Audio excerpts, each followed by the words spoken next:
The most powerful fleet in the Japanese Navy is on the attack. Their massive guns primed to crush the Allied advance. The only force standing in the way of a devastating enemy victory is a handful of tiny U.S. ships and planes. It's a courageous group of American tin cans facing off against a giant Japanese armada led by the legendary Yamato, the largest battleship in history.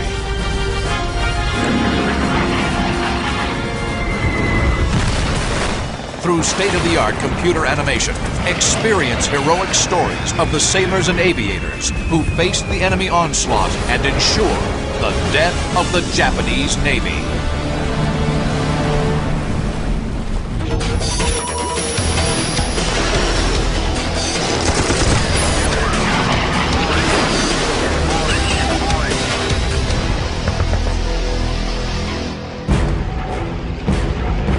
October 24, 1944. Fighters and bombers from aircraft carriers of the American Third Fleet are flying a vital mission. Search out and destroy the Japanese Center Force, the Imperial Navy's most powerful fleet. Center Force must be stopped. The massive armada threatens to pulverize Allied ground forces now assaulting the Philippines. 23-year-old Helldiver pilot Lieutenant Nick Fellner spots his prey. He can hardly believe his eyes. Only when I came through the clouds did I see all of these Japanese ships racing in corkscrew patterns on the water below. So I picked out the largest ship I could find and homed in on that ship. It was the largest target I'd ever seen. Fellner's target is, in fact, the largest, most heavily armed battleship ever put to sea, Japan's flagship Yamato. The 72,000-ton behemoth wields the most powerful naval guns in history. Her 18-inch main battery can hurl 3,000-pound shells over 25 miles. The Yamato was launched with the intention of destroying any enemy battleship at a standoff range, which is to say the 18-inch guns of the Yamato were meant to destroy the U.S. fleet before the U.S. fleet could ever get off a shot. Yamato, her sister ship Musashi, and the rest of the 27-ship center force steamed relentlessly toward the Allied ground forces. Fellner must act now. We moved into an attack formation. It was principle for dive bombing to attack out of the sun. This gave us the best chance of coming in without the gunners on the deck being able to shoot up at us. Yamato unleashes her 150 anti-aircraft guns. Fellner dives into the eye of the deadly storm. His Helldiver carries a single 1,000-pound armor-piercing bomb. Fellner must aim his plane directly at his target, dive in as close as possible, and fly rock steady in the face of lethal enemy fire. Plunging nearly 10,000 feet in a near-vertical, screaming power dive. The important factor is to make sure that we're on target. Somewhere below 1,000 feet, I realized I had no more time, and I pressed the button on the bomb release.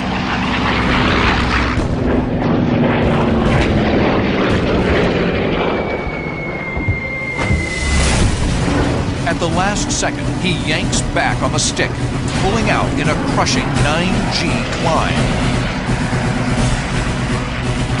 He looks back at his target.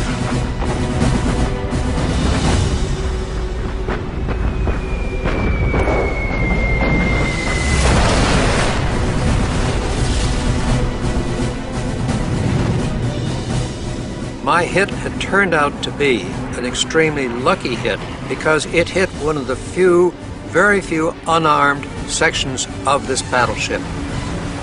Fellner's bomb punches through the deck and detonates deep inside the ship. When it exploded below the water level, it caused two huge holes to open in the hull of the ship. 3,000 metric tons of water flooded into the ship. Yamato lists 5 degrees, but her hull is built with a honeycomb of 1,150 watertight compartments. Damage control teams quickly right the ship. But in the aerial assault, 3 of the other Japanese ships are severely damaged. And Yamato's sister ship, Musashi, is sent to the bottom of the Sibuyan Sea. Of the 259 aircraft in the assault, 18 are shot down. Center Force Commander Admiral Takeo Kurita orders his ships to turn around. What appears to be another victory for the American naval force is, in reality, just round 1 in one of the greatest sea battles in history.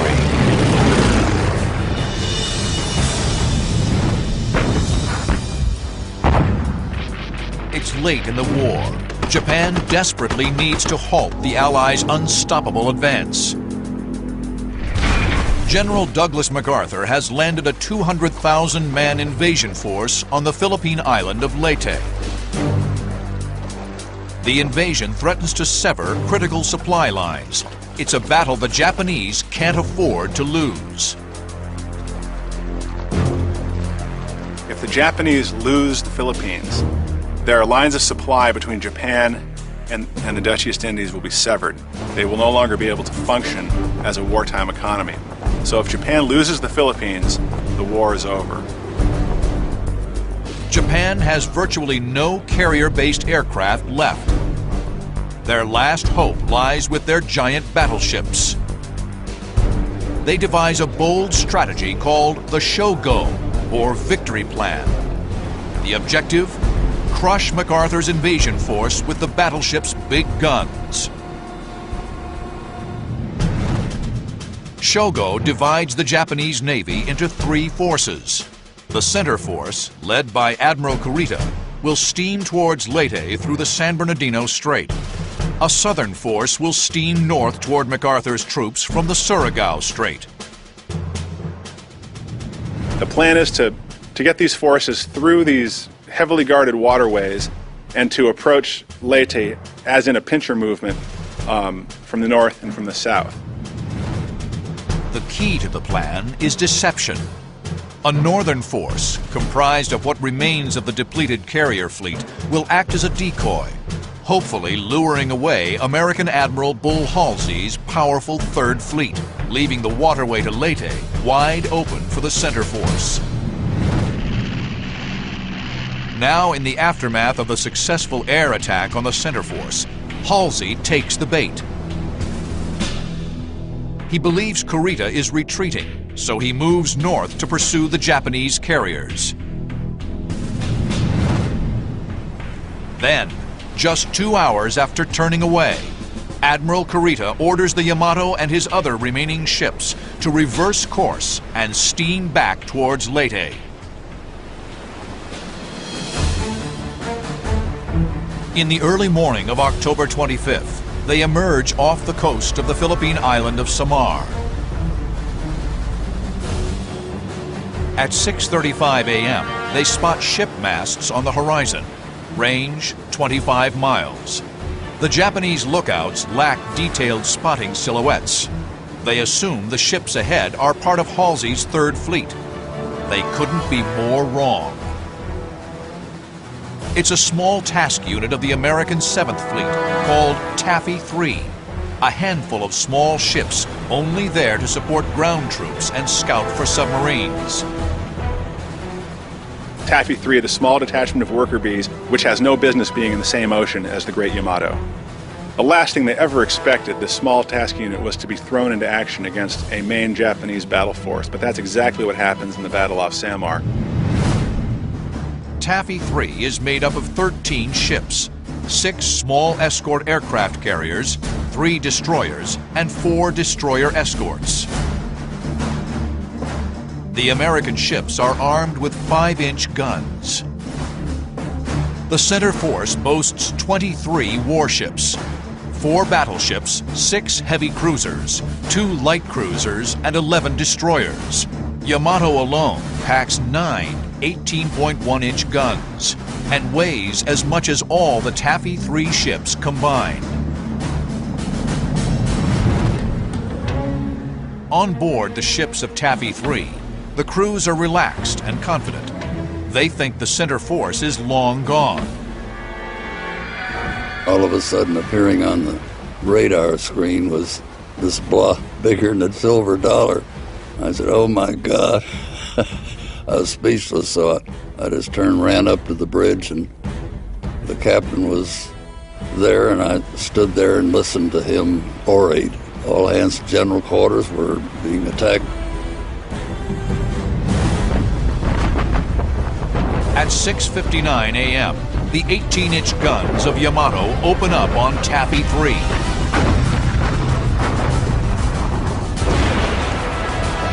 The stage is set for one of the greatest mismatches in naval history. A virtual David versus Goliath on the high seas.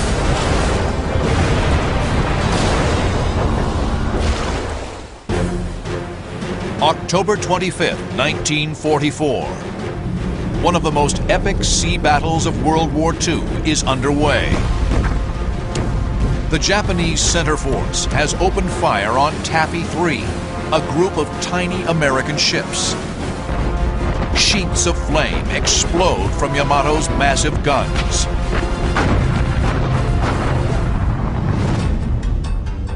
Kurita's ships are here. Taffy 3 is here, 20 miles to the southeast. They are the only ships protecting this approach to the 200,000 American soldiers on the beaches of Leyte here.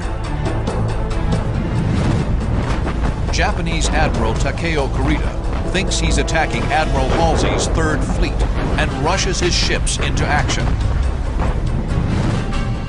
The 23-ship center force is in standard cruising formation, a series of short parallel columns. Normally, when an enemy is spotted, the ships maneuver into a single-line battle column, bringing the full broadside and all their guns to bear on the enemy. But Kurita's eager to strike quickly against Halsey. Instead of forming a powerful battle column, he rashly orders a general attack. His forces remain divided, a tactical error in the battle to come. Taffy 3 commander, Rear Admiral Clifton Ziggy Sprague, knows he's outnumbered and outgunned, and reacts quickly. Sprague's 6 small escort carriers are positioned inside a defensive circle of 3 destroyers and 4 destroyer escorts. His first priority is to get his carriers out of harm's way. He orders them to turn east, away from the attacking Japanese fleet. At the same time, he scrambles all of his aircraft to the attack. Over 150 Wildcats and Avengers quickly launch.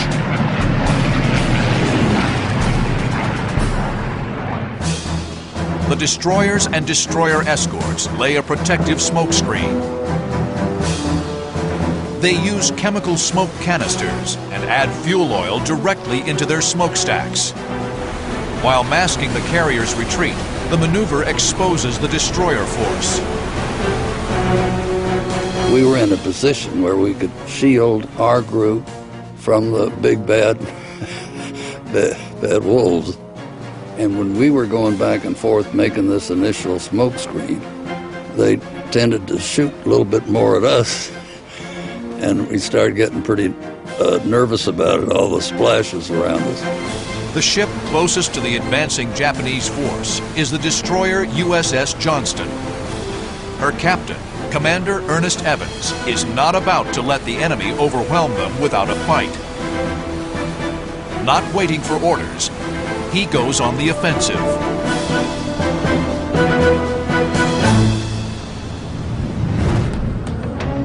In what seems like a suicide mission, he orders flank speed, full left rudder. Johnston breaks defensive formation and steams directly towards the enemy fleet. I talked to the captain, and the only thing I mentioned to him, please don't let us go down with our torpedoes aboard. I'd been in the Battle of Guadalcanal 2 years earlier, and that was on a destroyer, and we didn't fire any of our torpedoes. So I wanted to get those fired. He said, well, let's go ahead and make our torpedo attack. To get within range for an effective torpedo strike, Evans must close to within 5.5 miles. But the Japanese naval guns can strike at 3 to 4 times that distance. A single round from Yamato could kill everyone aboard Johnston.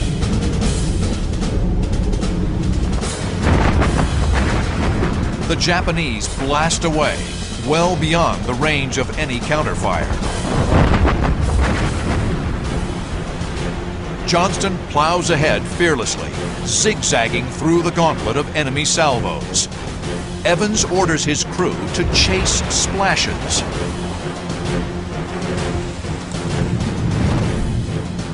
In this defensive tactic, the ship sets a course for the plume of water caused by an impacting enemy shell, gambling that the enemy gunners won't shoot in the same place twice. You head directly for it in the hope that he'll change his the settings on his either elevation or his training of the gun for the next shot. Johnston closes on enemy cruisers. Range 10 miles. Striking distance for her 5-inch guns. At 7:10 a.m., Johnston opens fire on the lead heavy cruiser Kumano. I don't think we can force through the armor siding of a cruiser, but we could rough them up a little bit and knock off some of their smaller gun crews and things like that.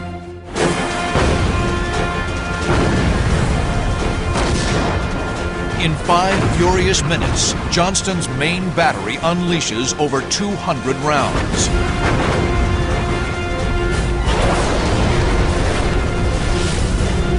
.54-pound shells explode on Kumano's bridge. Johnston races towards the giant enemy ship. Her torpedoes are ready. The Johnston is a Fletcher-class destroyer, designed for scouting and screening against enemy destroyers and submarines. Weighing just 2,100 tons, destroyers like the Johnston are nicknamed tin cans for their lack of armor.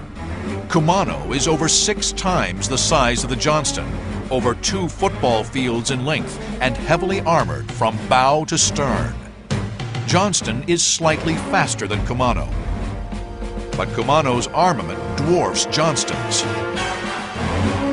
The American ship's only hope is to skillfully target its 10 high-explosive Mark 15 torpedoes housed in the 2 launchers on her deck.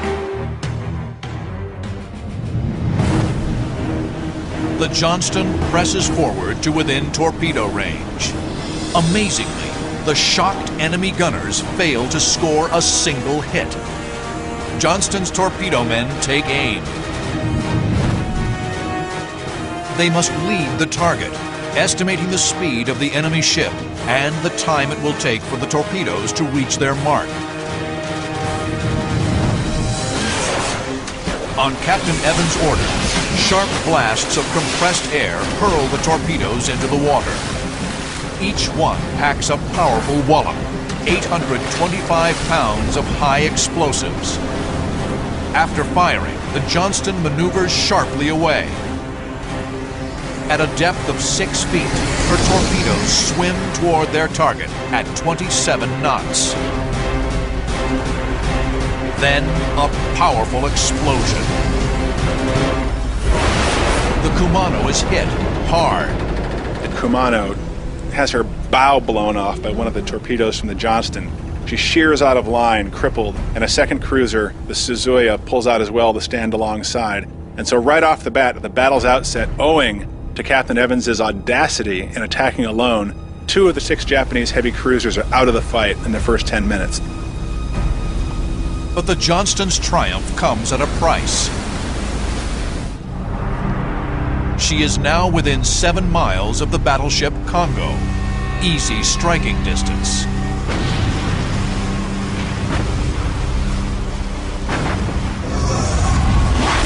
At 7:30 a.m., Congo fires 3 14-inch projectiles. The 1,500-pound shells screech through the air at 2,600 feet per second. The heavy armor-piercing rounds slice right through Johnston's deck and engine room. Her speed is cut in half. She is making just 17 knots. Easy prey. Seconds later, 3 6-inch shells, possibly from Yamato, smash the bridge.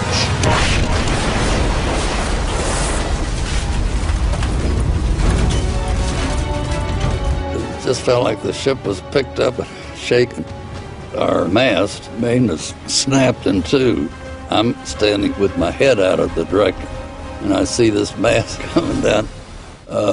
Complete chaos.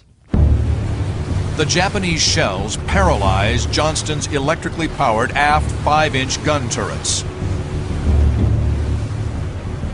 My gun was under the control of the gun director. But when that hit occurred, everything went blank. My sound-powered earphones went blank. We lost all electric power to the gun. We were completely out of commission. The decks are slippery with blood. Captain Evans suffers serious wounds, but will not relinquish control of the ship. Captain Evans is forced to abandon the bridge and to move to the aft steering station. Nobody is left on the bridge. It's filled with gore. It's just a scene of unimaginable carnage. Incredibly, Johnston's damage control teams restore power to 2 of her 5-inch gun turrets. Commander Evans is determined to keep fighting. Johnston continues firing. The other ships prepare to engage with torpedo runs, while pilots from Taffy 3's air wing bravely throw their lightly armed aircraft against the massive floating fortresses of the center force.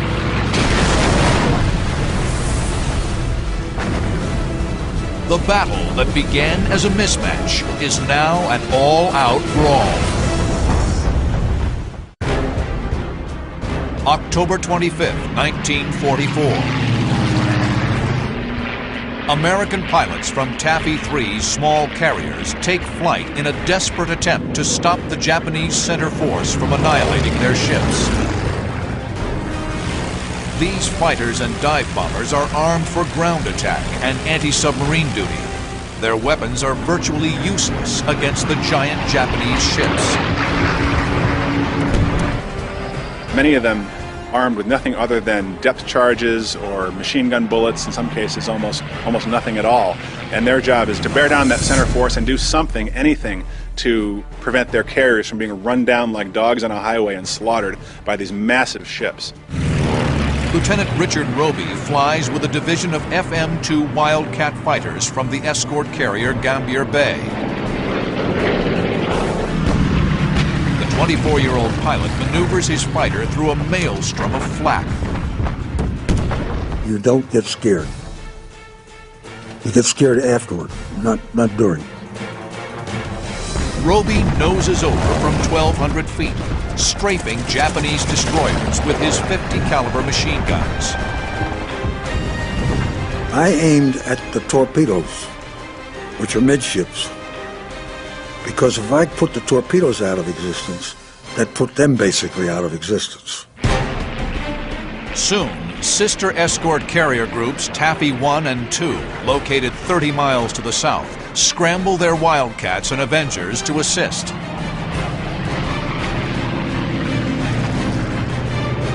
By 7:15 a.m., hundreds of Allied aircraft fill the sky.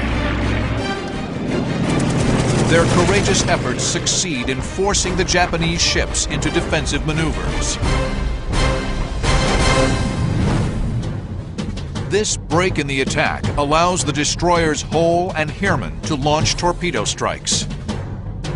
Heermann's torpedoes miss their intended target, but streak toward Yamato. The Japanese flagship turns hard to avoid the incoming threat. From the cockpit of his FM-2 Wildcat, Richard Roby spots the retreating Japanese flagship and moves in with his .50 calibers. I started shooting at the anti-aircraft positions on the foredeck because they're unprotected. They're just out in the open. But then eventually I got to the point I couldn't bear on them because I was too low. That's when I shot at the bridge. I stopped firing because I ran out of ammunition. Surprisingly, after the air and torpedo assault, Yamato does not rejoin the fight. But Kurita's center force still wields plenty of deadly firepower. At 7:35 a.m., the tiny American destroyer escort Samuel B. Roberts enters the fray. She heads out on a torpedo run towards the heavy cruiser Chokai. Samuel B. Roberts is a destroyer escort, or DE. She's smaller than destroyers like Johnston, designed to scout for submarines. She's armed with 2 5-inch guns and 3 Mark 15 torpedoes. Chokai is over twice as long, 10 times as heavy, with over 15 times the armament of the Roberts. Here is a destroyer escort doing something she was never built to do. Here are her men doing things they were never trained to do, but they did it. As she steams ahead, the Roberts crew spots the mangled destroyer Johnston limping back from her strike. For 18-year-old Seaman First Class Jack Usen, the sight of Captain Evans on the Johnston's deck steels his resolve. There was Captain Evans on the back. He's giving orders. And we all said, look, that's Captain Evans on there, my God. And as he comes by us, he was saluting. He went like this, just like this, and gave a quick salute to our captain. Under cover of smoke, Roberts advances to within 2.5 miles of Chokai. We could see his 2 front 8-inch gun turrets turning toward us. And I swear to God, it looks like he was coming right between my eyes. Chokai fires 8-inch projectiles, each weighing nearly 300 pounds.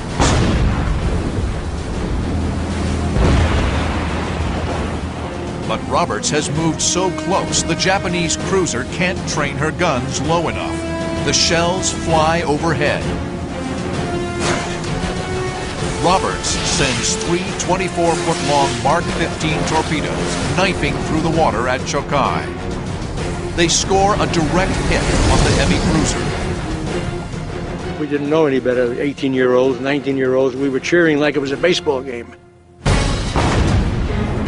Then, Roberts lashes out with her only remaining weapons.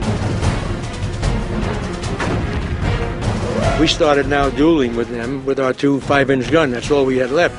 A 5-inch shell would bounce right off their hull. So our 2 gunners were aiming at the upper works. For 60 incredible minutes, Roberts slugs it out against adversaries 10 to 30 times her size. She fires more than 600 rounds of 5-inch ammo. But at 8:51 a.m., Roberts shudders under the first of several devastating hits. We took a salvo of 6 8-inch shells on the gun that's like mine up front, only in the back, 40 millimeter back. When the smoke cleared, we found out through our gun captain that 42 gun is gone, disintegrated, gone. We knew all our shipmates. I knew two boys pretty close in that gun back there. And all I could do was think of those guys, they're gone. And that's when we knew that this is it. This is a fight to the finish. In a furious last stand, the Roberts aft 5-inch gun, the only one left, sets the cruiser Chikuma's bridge afire and knocks out her number 3 gun turret.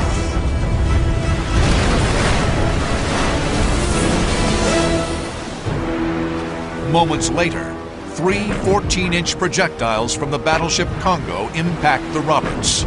A 40-foot hole is ripped open on her port side near the waterline.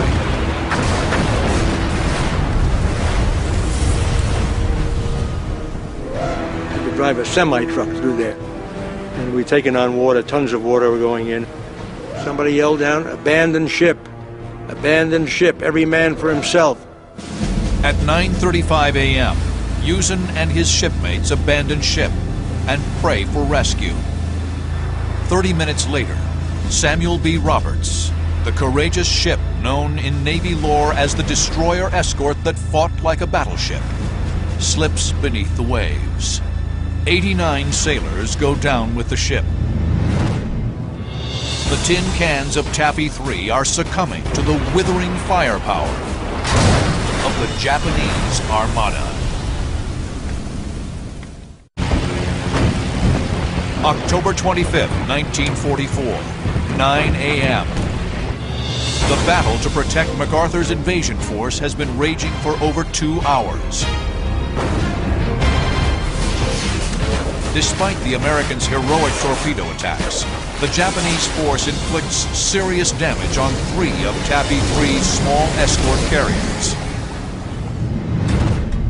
Now, the light cruiser Yahagi leads 4 destroyers on a torpedo run against the crippled flat tops. The only American ship in position to stop them is the battered USS Johnston. The Johnston opens fire with her few remaining 5-inch guns. Anytime we could get keyed in on something, we fired. And we kept firing as long as we could possibly could. Captain Evans orders Johnston to proceed full steam ahead, attempting to cross the T on the Japanese column. Crossing the T is a classic naval tactic, where a ship crosses in front of an enemy so she can fire all her guns, while the enemy can only fire its forward armament. But before Johnston can fully cross the T, Yahagi unexpectedly turns sharply to starboard. The destroyers follow. All of a sudden, they start turning one after another. Well, we had an idea then that something was up, and it was probably a torpedo attack. But their position was so bad that there was an element of doubt. The Japanese fire their torpedoes.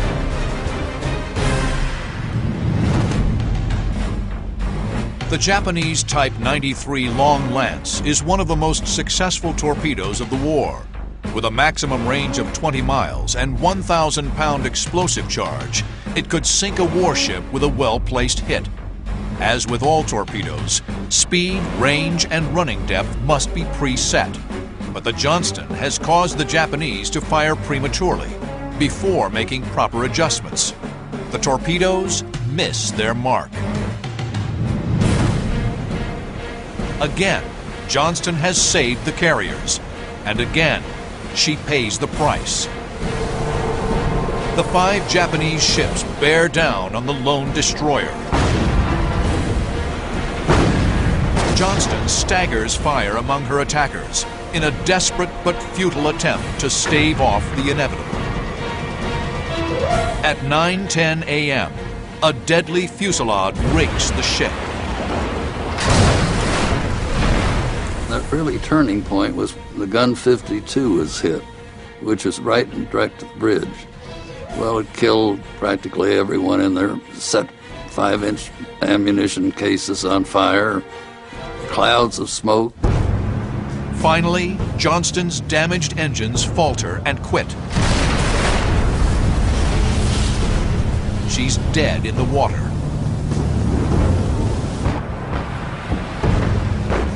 Enemy destroyers encircle the crippled ship, firing relentlessly.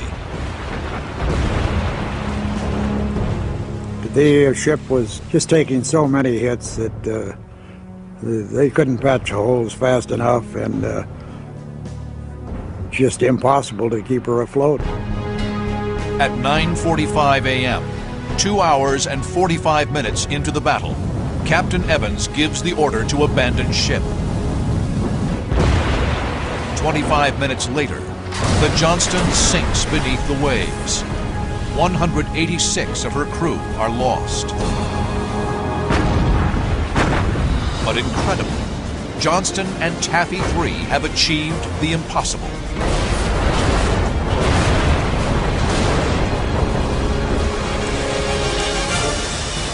Admiral Kurita has signaled the 20 undamaged ships in the center force. Return home. Thanks to the determination and courage of the American sailors and airmen, MacArthur's invasion force at Leyte is saved. The battle is over. David has felled Goliath. Admiral Sprague said that the simplest theory for Admiral Kurita's decision to turn around is he was simply taking too much damage to continue. And I think he's probably also starting to wonder if the show plan itself is still viable. His decision is somewhat mysterious, but I think in the context of all these factors, it's understandable. Taffy 3's success at turning back the center force comes with enormous sacrifice. 2 destroyers, 2 carriers, and 1 destroyer escort are sunk. Nearly 1,000 survivors of these lost ships, including Jack Hewson, Bob Hagen, and Bob Hollenbaum, endure 70 hours in shark-infested waters before being rescued. More than 1,000 sailors and naval airmen are killed. For its heroic service, Taffy 3 receives a Presidential Unit Citation for extraordinary bravery in action. Captain Ernest Evans of the Johnston abandons ship with his crew, but is never seen again. He is posthumously awarded the Medal of Honor. For the mighty Yamato, there would be no honors. The most powerful battleship in history proved to be the most conspicuous non-factor in the fight. This was really the only opportunity for the Yamato to get to do what she was built to do, which was to use these massive world-beating naval rifles to win a decisive battle against an American fleet. And so in turning away, Kurita, in a sense, betrayed the very essence of the Yamato's spirit. After the battle off Samar, the Yamato returns to Japan. 6 months later, in April 1945, she embarks on a desperate kamikaze mission to save the Japanese Empire. April 6, 1945, the Imperial Navy launches a final desperate mission in the Pacific, Operation Tengo, meaning Heaven Number 1. The Tengo plan is the naval incarnation of the kamikaze. This was a one-way suicide mission led by Yamato to speed down from the home islands and attack the American anchorage at Okinawa. If they lose Okinawa, the U.S. will have the staging base it needs to attack the southern home islands. And so this is really a crucial moment. Yamato and her screen of 9 cruisers and destroyers are spotted by U.S. submarines south of Kyushu Island. On the next morning, April 7th, more than 300 aircraft launch from American carriers and speed toward violent confrontation with the Tengo force. Lieutenant Francis Ferry, piloting a Helldiver from the carrier Bennington, flies in the first wave. Just 1 month earlier, Ferry's plane was almost blown from the sky by Yamato's murderous flak barrage. We knew what we were getting into, and there was a lot of tense feelings. The Yamato hit me once. I had that feeling of, I'm going to get you. Ferry is at the controls of a Curtiss SB-2C, the legendary Helldiver. Son of a bitch second class, as it was known, had a higher top speed and more than twice the bomb load of its predecessor, the SBD Dauntless. Each of the pilots in Ferry's division carries an arsenal of 8 5-inch rockets and 2 1,000-pound armor-piercing bombs. Yamato looms below. When the American planes first show up, they're greeted by what one pilot describes as looking down the cone of a volcano, namely the 18-inch main battery of Yamato, trained as high as they can go. So it was absolutely harrowing for these pilots to be confronted with this.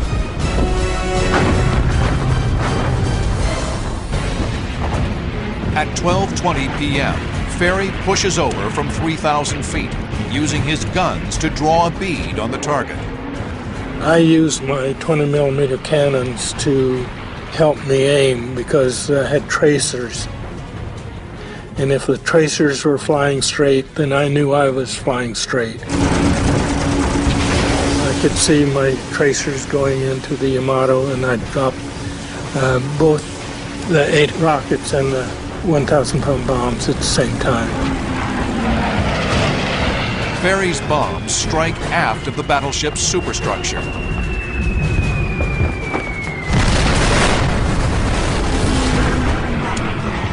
The other Helldivers drive home their attack.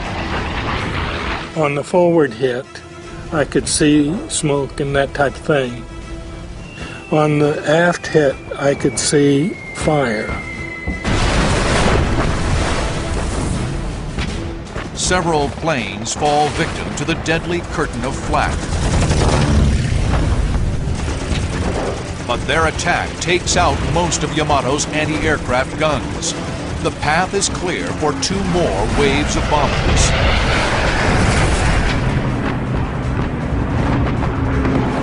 Her gun directors are knocked out of action.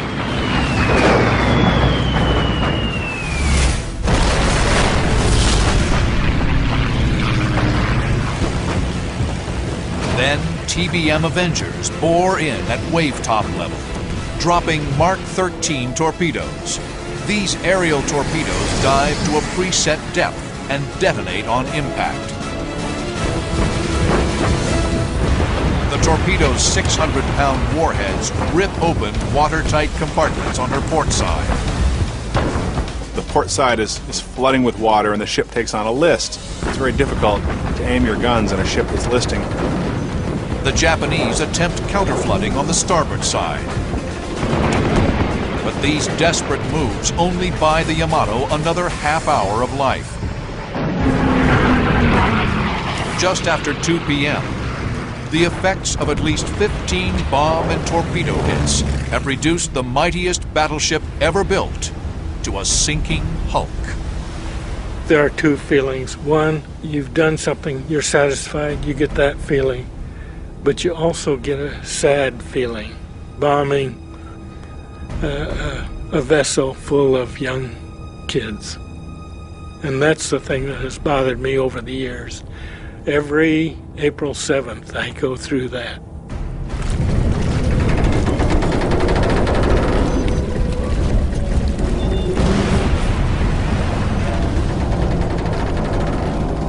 At approximately 2:30 p.m., Yamato goes down with about 2,500 officers and men.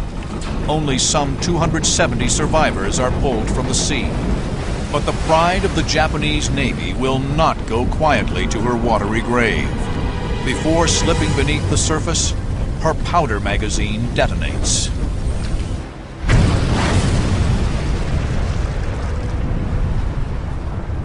On April 7, 1945, carrier-launched airstrikes sink not only Yamato, but also the cruiser Yahagi and 4 destroyers in the ill-fated Tengo mission.